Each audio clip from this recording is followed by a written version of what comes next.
अगली अपन पिछले वीडियो में अपन ने अंतः प्रजनन के बारे में पढ़ा था। नेक्स्ट वीडियो जो है इसमें अपन बहिर्प्रजनन के बारे में पढ़ेंगे।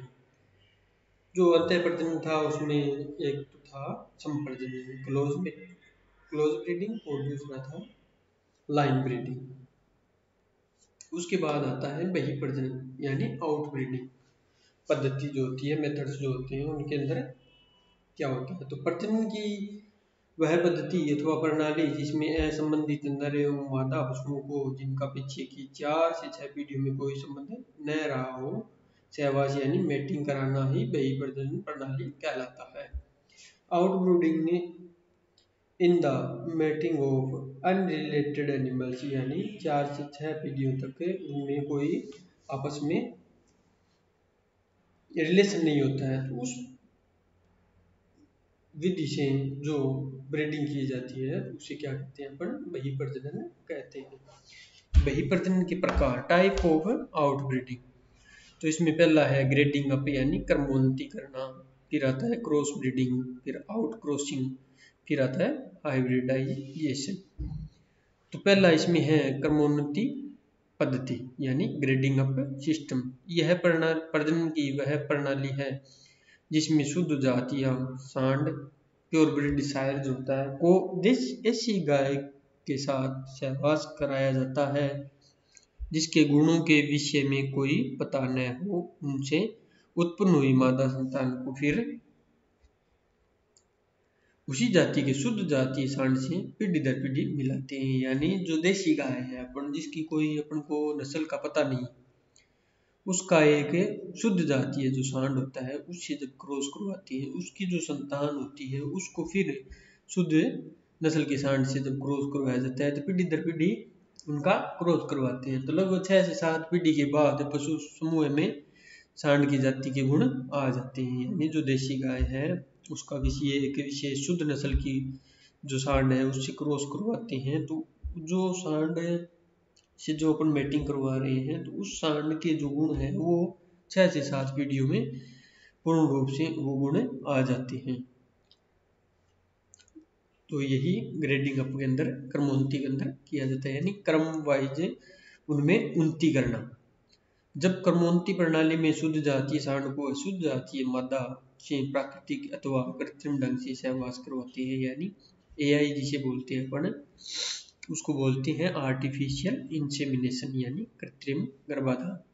एक होता है नेचुरल सिस्टम, इसमें गाय जो सांड और जो गाय होती है उनको आपस में जब मैटिंग करवाते हैं तो वो क्या हो गया, प्राकृतिक रूप से करवाते हैं। तो प्रथम पीढ़ी में सही सांड के 50% यानी 50% गुण संतान में आ जाते हैं। जब इस संतान को फिर उसी जाति के सांड से मिलाते हैं तो उसमें दूसरी पीढ़ी में 75% क्या आ जाते हैं, गुण आ जाते हैं। इसी प्रकार पीढ़ी तक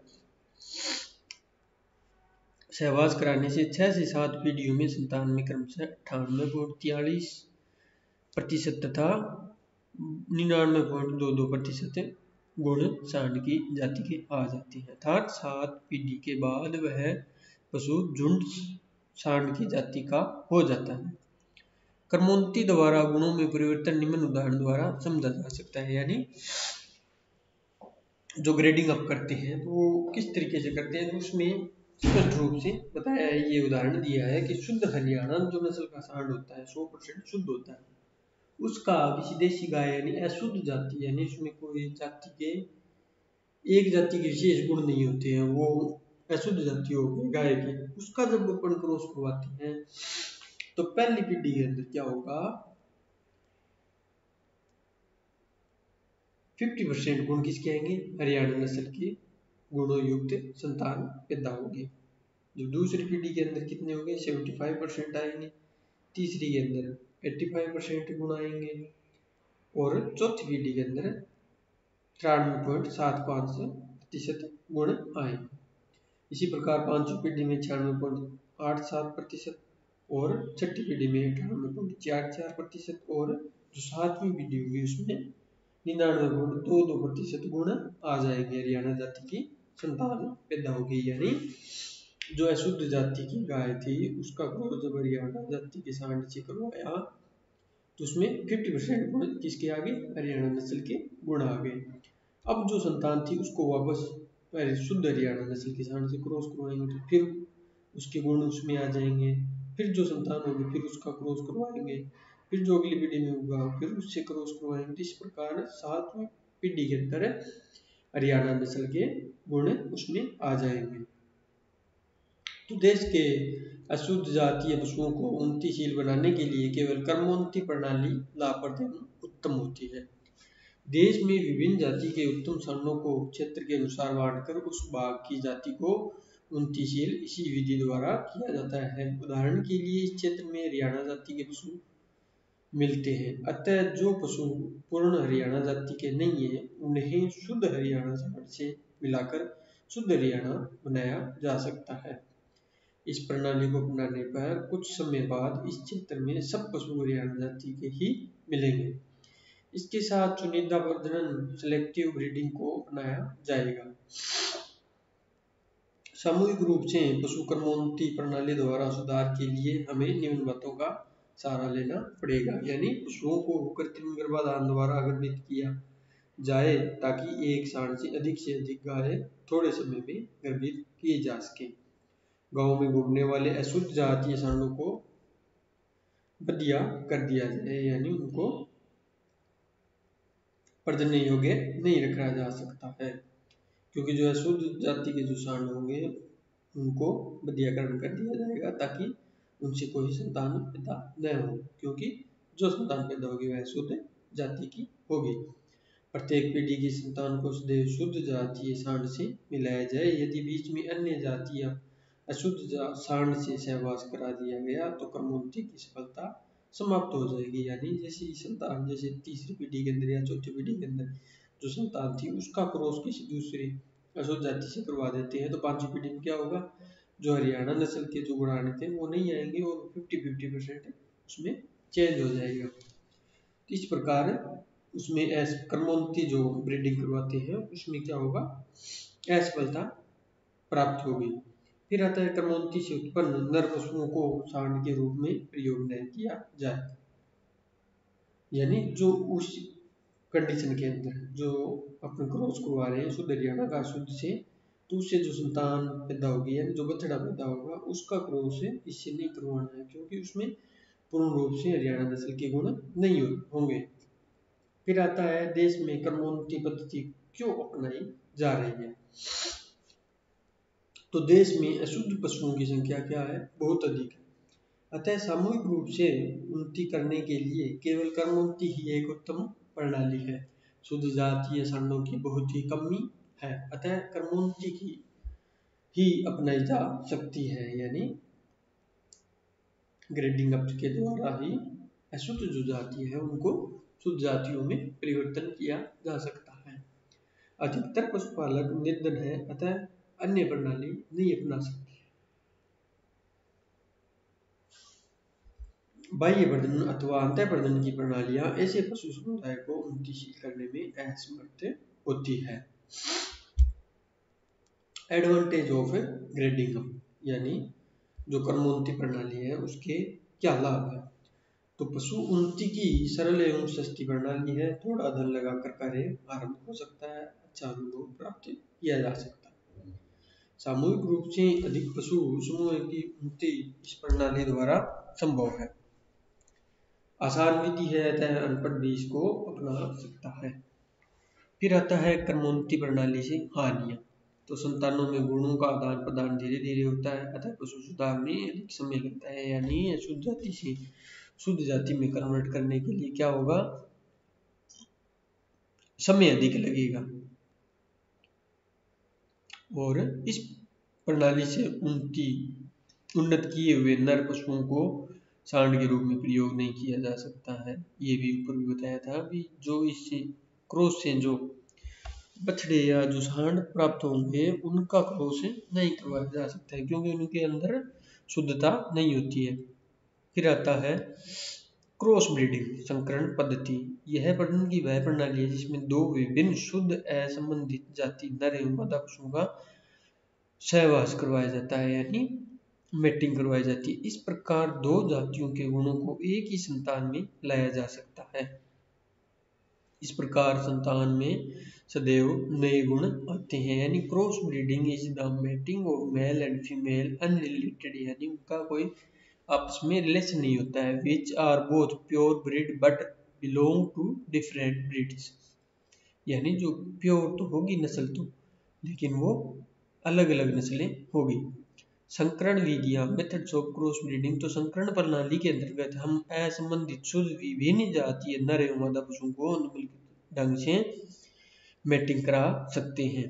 क्रिस क्रॉसिंग, यानी जब दो शुद्ध जातियों के नर एवं मादा पशुओं को एक के उपरांत दूसरी जाति से मैटिंग कराया जाए तो इसे क्रिस संकरण प्रणाली कहते हैं। When the two purebred male and females are crossed in a alternative manner, इस प्रकार उत्पन्न हुई संतान सदैव प्रथम संतान से गुणों में भिन्न होती है। इस प्रकार पशु प्रजनक हर पीढ़ी में गुणों की नवीनता प्राप्त कर अपने पशुओं को बाजार में अच्छा मूल्य प्राप्त कर सकता है। यानी इसमें दिया गया है कि शुद्ध ए जाति का जो सांड है वह शुद्ध बै जाति के जो गाय है यानी मादा है उसका जब क्रॉस करवाते हैं तो उसमें अंदर क्या होगा, 50% गुण किसके आएंगे, संतान में ए के यानी शुद्ध जाति के सांड से, और शुद्ध बै जाति जो गाय थी उसके 50% गुण आएंगे। फिर इनका क्रॉस बै जाति के साथ करवाते हैं तो जो संतान पैदा होगी उसमें क्या होगा, 50% तो बै जाति को वहां से गुण आ गई और 25% यहाँ से आएंगे, तो टोटल कितने होंगे, 75% गुण इसमें आ जाएंगे। फिर सह जाति के जो सांड है उसकी जो संतान पैदा हुई थी मादा, उसके क्रॉस फिर सह जाति के सांड से करवाते हैं। उस संतान के अंदर क्या होंगे, ए जाति के 50% गुण होंगे, बै जाति के 75% गुण आएंगे, यानी 62.5% गुण तो ए के और बै के 37.5% गुण आएंगे। फिर आता है त्रिसंकरण, यानी रिलेशन ऑफ ट्रिपल क्रॉसिंग, यानी त्रिसंकरण। प्रजनन की इस प्रणाली में 3 या 3 से अधिक शुद्ध जातियों के नर एवं मादा पशुओं को क्रमबद्ध रूप से संभोग करवाया जाता है। इस प्रकार हर संतान के गुणों में विभिन्नता आती है। When three breeds are crossed in a rotational manner, this type of breeding is known as triple cross, यानी ये रोटेशनल जो मैनर होता है, रोटेशनल ऑफ ट्रिपल क्रॉसिंग। ये थोड़ी मिसप्रिंटिंग है। If the number of breeds goes beyond 3, it is known as rotational crossing। इसके अंदर क्या होता है, जब कोई शुद्ध जाति का जो सांड है उसका, इसको आप इस प्रकार से समझ सकते हैं, जैसे ए जो जाति है उसको अपन मान लेते हैं साहिवाल नस्ल, बै जाति कौन सी है, थार पारकर है। तो जब साहिवाल और थार पर का क्रॉस करवाते हैं तो उसमें क्या होगी, संतान जो पैदा होगी उसमें 50% गुण थार पारकर के और 50% गुण साहिवाल के होंगे। फिर अगर इसका क्रॉस अपन गिर जाति के साथ अगर करवाते हैं, ये हो गया ट्रिपल क्रॉस, तो 50% गुण उनके थे। फिर इसका सहजाति के साथ क्रॉस करवाते हैं अपन, सहजाति कौन सी थी, गिर नस्ल की। तो अब इसमें क्या होगा, इसकी जो संतान पैदा होगी उसमें क्या होगा, जब 50% गुण साहिवाल के, 50% गुण थार पारकर के और 25% गुण दोनों के होंगे और 50% गुण किसके होंगे, गिर नस्ल के होंगे। समझ गए होंगे, जैसे थार पारकर और साहिवाल का जब अपन क्रॉस करवाते हैं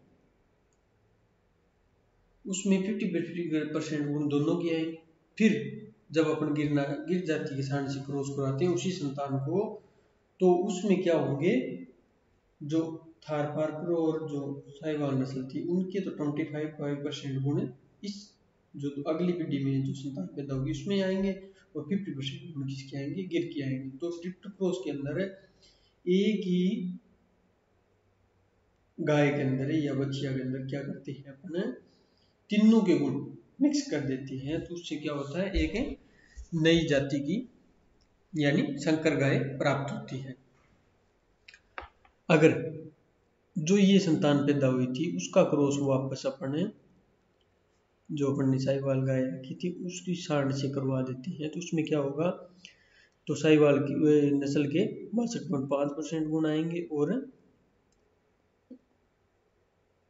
जो ये संतान पैदा हुई थी यानी गिर नस्ल की जो नस्ल के साथ क्रॉस करवाने के बाद जो नस्ल पे अपन जो संतान पैदा हुई थी उसका क्रॉस वापस साहिवाल नस्ल से करवा देते हैं, तो उसमें क्या होगा, जो साहिवाल नस्ल की उसके गुण आएंगे 62.5%, और जो थार पारकर नस्ल की गाय थी उसके गुण कितने आएंगे 12.5, और उसके बाद जो सहज आती थी यानी गिर नस्ल के उसमें 50% 25% गुण किसके आएंगे, गिर नस्ल के आएंगे। तो ये हो गया ट्रिपल क्रॉस, यानी 3 अलग अलग नस्ल के शुद्ध जाति के पशुओं का क्रॉस करवाने के बाद जो संतान पैदा होती है उसको ट्रिपल क्रॉस कहते हैं। फिर आता है चरम संकरण यानी टॉप क्रॉसिंग। जब गाय अपनी वंशावली के अंतिम सांड से मिलाई जाए तो उसे चरम संकरण यानी टॉप क्रॉसिंग कहते हैं। फिर आता है बैक क्रॉस। बैक क्रॉसिंग के अंदर क्या होता है, जब संकरण क्रॉस ब्रीड मादा को पशु फिर से अपने पूर्वजों से संबंधित पशु से जो पृथक जाति का हो संभोग कराया जाए तो यह पितर संकरण कहा जाता है। यानी क्रॉस ब्रीडिंग जब करवाने के बाद जो संतान पैदा हुई थी, यानी इन दोनों के क्रॉस करवाने के बाद जो संतान पैदा हुई थी, इस जाति को, इस संतान को जिससे क्रॉस करवाएंगे, इन दोनों शुद्ध जातियों में से एक जाति से अपन जब क्रॉस करवाते हैं, यानी शुद्ध जाति से सांड से जब इससे क्रॉस करवाएंगे तब जो क्रॉस होगा वो क्या होगा, बैक क्रॉस होगा, यानी उनके पूर्वजों के द्वारा वापस संबंध करवाना है, यानी मैटिंग करवाना ही पितर संकरण कहा जाता है। पिछले किसी गुण को फिर से नए पशुओं में लाने के लिए कराया जाता है। यानी जो ये नस्ल थी यानी मतलब साहिवाल नस्ल थी, इन दोनों संतान जो पैदा हुई फिर उसको अपन क्या करेंगे, वापस साहिवाल के शुद्ध नस्ल के साथ से क्रॉस करवाएंगे, तो उसका गुण इसमें और बढ़ाने के लिए अपन यह बैक क्रॉस करवाती है। When the crossbred animals is mated to one of the parented type is known as back crossing। यानी जरूरी नहीं ये अपन साहिवाल के साथ ही करवाएं, थार पारकर से भी करवाएंगे तो इससे क्या होता है, ये बैक क्रॉस हो गया, उसके गुण इसमें गुणों में और भिन्नता लाने के लिए करवाया जाता है, गुणों में सुधार करने के लिए करवाया जाता है। तो एडवांटेज ऑफ क्रॉस ब्रीडिंग, यानी जो क्रॉस ब्रीडिंग करवाती है उसके एडवांटेज यानी लाभ क्या हो सकते हैं, तो संकरण द्वारा पशुओं में परसंकरण ओज हाइब्रिड विगर उत्पन्न होकर उनके आकार, उत्पादन व शारीरिक भार में अधिक वृद्धि होती है। फिर आता है किसी भी ऐच्छिक जातियों के गुणों को एक संतान में लाया जा सकता है, यानी संकरण जो करते हैं अपन ब्रीडिंग के अंदर, तो उसके अंदर क्या होता है, जब अपन को ऐसा लगे जैसे कोई साहिवाल नस्ल की जो अपने पास है गाय है, उसमें अपन को थार पारकर नस्ल के गुण लाने हैं, यानी दोनों गायों के मिक्स गुण होने चाहिए, तो उसके लिए अपन क्या करते हैं, ब्रीडिंग करते हैं। हर बार के नए नए गुणों वाले पशु पैदा कर व्यावसायिक रूप से अधिक धन उपार्जित किया जा सकता है। यानी जब अपन दो भिन्न नस्लों का क्रॉस करवाते हैं तो उनसे जो संतति यानी संतान जो पैदा होगी उसमें उस दोनों के गुण मिक्स रूप से पाए जाएंगे। जैसे होल्स्टीन और जर्सी गाय का क्रॉस करवाते हैं तो होल्स्टीन के अंदर क्या गुण है, भी उसके अंदर दूध उत्पादन ज्यादा है और वसा कम है, और जर्सी के अंदर वसा ज्यादा है लेकिन दूध कम है, तो उन दोनों गुणों को मिक्स करते हैं तो दूध उत्पादन भी बढ़ेगा और वसा भी बढ़ जाएगा। तो इस प्रकार से क्रॉस यानी ब्रीडिंग संकरण का कार्य किया जाता है और उससे जो संतान पैदा होगी उससे व्यावसायिक रूप से जो धन प्राप्त होता है वो किया जा सकता है। संकरण पद्धति से हानियां। डिसएडवांटेज ऑफ क्रॉस ब्रीडिंग, इस प्रणाली को अपनाने के लिए दो या दो से अधिक शुद्ध जाति के नर एवं मादा पशु को रखना पड़ता है। गुणों में असमानता आने के कारण पशुओं की प्रजनन क्षमता कम हो जाती है। परसंकरण पशुओं में बाह्य वातावरण से बचने तथा रोग के बचाव की शक्ति घट जाती है, इसलिए वह प्रतिकूल वातावरण एवं जलवायु में उन्नति नहीं कर पाते हैं। यदि परसंकरण पशुओं को आपस में मैटिंग कराया जाए तो उनके गुण नष्ट होने लगते हैं, यानी जब उनका क्रॉस करवाते हैं तो स्पेशल जो गुण था, जैसे होल्स्टीन के अंदर अधिक दूध उत्पादन वाला गुण था, वो उसके अंदर नहीं रहता और वे अपने माता और पिता से भी खराब गुणों वाले हो जाते हैं। बाजार में किसी जाति की अमुक मांग कम हो जाने पर पशुपालक को धन की हानि उठानी पड़ती है, यानी जो अपने ब्रीडिंग से जो यानी दो अलग अलग जातियों से जो संतान पैदा की थी उसकी मांग अगर घट जाती है तो पशुपालक को क्या हो जाती है, धन की हानि हो जाती है।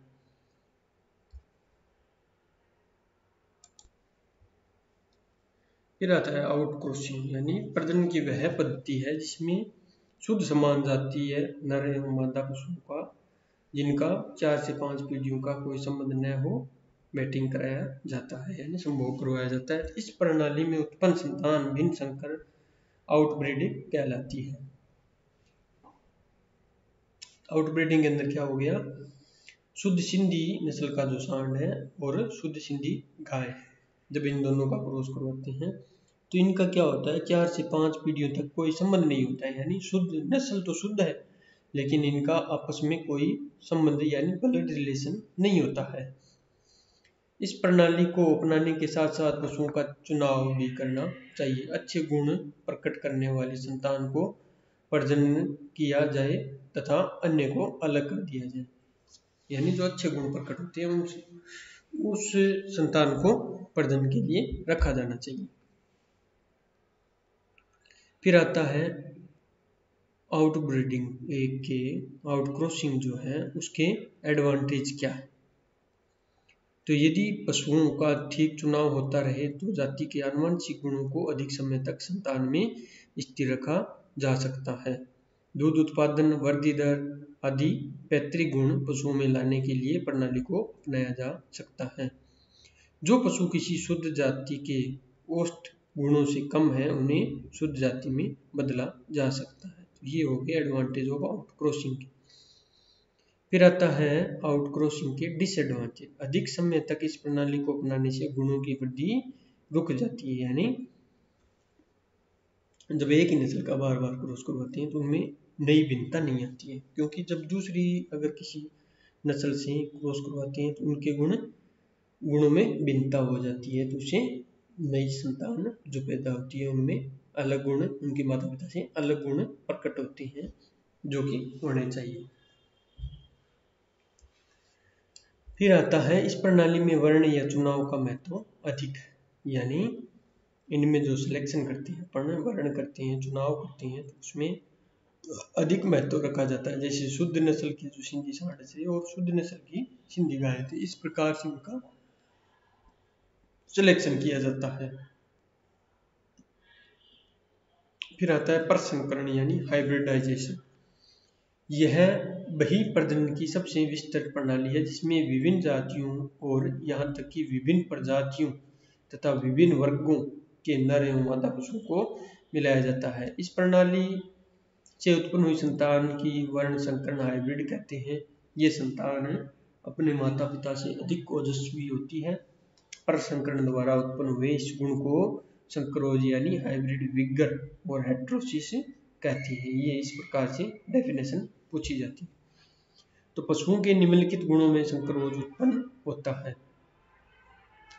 वृद्धि दर में गुणों में वृद्धि होती है, उत्पादन में, रोग निरोधक शक्ति में, यानी जो रोग रोधक जो क्षमता होती है जिसे अपन क्या बोलते हैं रेजिस्टेंट पावर जो बोलते हैं, उनमें वृद्धि होती है। शारीरिक भार में वृद्धि होती है और प्रतिकूल वातावरण में सहनशीलता में भी वृद्धि होती है। परसंकरण द्वारा उत्पन्न परसंकर के प्रमुख उदाहरण है, यानी परसंकर आउटब्रीड जो करते हैं अपन भिन्न जाति के या भिन्न प्रजाति के जो संकरण करवाया जाता है तो उनसे कौन सी संतति जो पैदा होगी वह किस प्रकार है, उस प्रकार उदाहरण दिया हुआ है। जैसे गधा सांड था और उसका घोड़ी के साथ जब मैटिंग से जो प्राप्त होती है जैसे खच्चर। फिर टट्टू, तो इसमें क्या होगा, जो घोड़ा काम में लिया था और उसका गधी के साथ जब मैटिंग करवाते हैं तो उससे टट्टू उत्पन्न होता है। फिर घोड़ा सांड और मादा जेब्रा पशु के जब मैटिंग करवाते हैं तो जेब्राइड उत्पन्न होता है। गाय तथा पहाड़ी याक का जब प्रसंकरण किया जाता है तो पिन्नू पशु प्राप्त होता है। कैटेला अमेरिकन गाय और भैंसा सांड द्वारा प्राप्त कैटेला प्रजाति है जो प्रसंकरण से उत्पन्न होती है। इसारडेल जो भेड़ थी उसका क्या हुआ, अमेरिकन मेरिनो भेड़ तथा भारतीय बीकानेर भेड़ से प्राप्त संकरण है। जो इसारडेल जो नस्ल विकसित की थी उसमें क्या हुआ, अमेरिकन मेरिनो भेड़ और भारतीय बीकानेर भेड़ का आपस में क्रॉस करवाया था, तब इसारडेल जो भेड़ थी वह प्राप्त हुई। इसे बोलते हैं प्रसंकरण। प्रसंकरण से लाभ, प्रसंकरण अपने मादा तथा नर पशुओं के आकार, उत्पादन, वर्धित कार्यक्षमता में अधिक होते हैं। इसमें रोग से बचने तथा प्रतिकूल वातावरण को सहन करने की शक्ति अधिक होती है। प्रसंकरण से हानि, प्रसंकरण अधिकतर बांझ हो जाती है यानी स्टाइल हो जाती है, यानी उनमें बच्चा देने की क्षमता नहीं होती है। तो ये आपका जो टॉपिक था ब्रीडिंग का वो कंप्लीट होता है। धन्यवाद।